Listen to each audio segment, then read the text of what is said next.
it is gonna be weird. It's kind of weird to be here in the dark with these sunglasses on. Well, but I'm gonna roll with it since my other glasses are across the street. Okay, so I'm gonna just play you a big bunch of Missouri Valley tunes. Missouri Valley is the Missouri River Valley, so we generally think it'd be somewhere from Central Missouri is its own style, so that we call the Little Dixie style. It's some different bunch of tunes. So Missouri Valley, I'd say, starts somewhere north of Kansas City, maybe a little below St. Joseph, and extends on up and catches Iowa, Nebraska, northeast Kansas, and on up into South Dakota. So that's where all these tunes were played.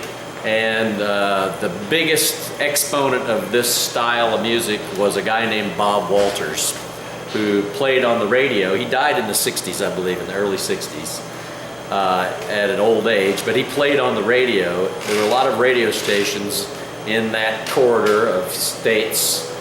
There was a couple at Shenandoah, Iowa. They were both owned by seed companies. The KFNF was owned by Henry Field, and KMA was owned by Earl May Seed Company. And this would have been right in the early 20s. These were some of the first radio stations to go online, because commercial radio didn't start till like 1922. And then there were some other stations in Nebraska, around Grand Island, Nebraska, Lincoln, Omaha. Also down in Missouri and St. Joseph, there would have been radio stations, Kansas City, and they were all looking for content. It's kind of like when cable TV exploded, there wasn't enough content. So that's why you see so many reality TV shows. Well, back then, I guess their version of a reality TV shows was to find some fiddler and put him in front of a microphone, because they needed to fill all these hours with music, and no one was generating content for years. So they would get local musicians, and these guys became locally famous players, and also some internationally famous, because in those days of Clear Channel, it was all AM. At night, AM radio broadcasts go a long distance. There's something called the ionospheric effect, and people, like for instance, the radio station in Jefferson City used to have these fiddle contests in the 20s, and they'd get postcards from Hawaii.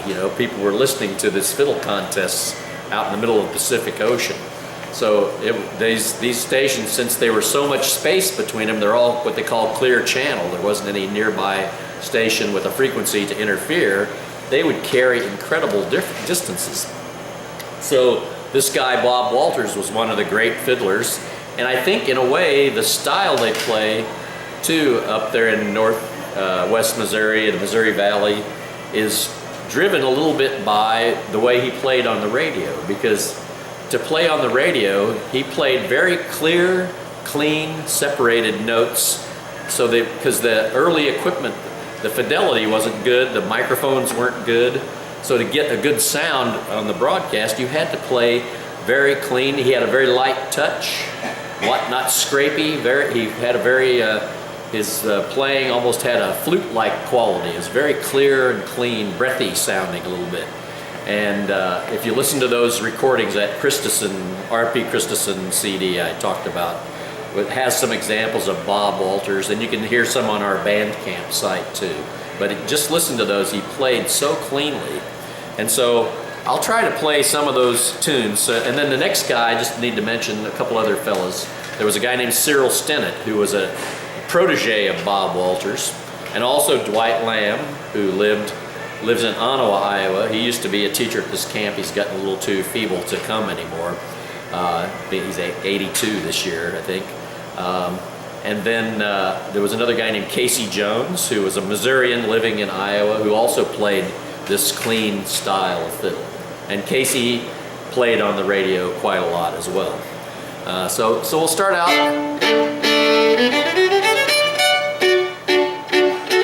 Let's just play that little tune we learned. So that's really a good example. So we'll just play that Casey's hornpipe in B flat. So.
So that's a real typical of that type of area, is all these notey tunes.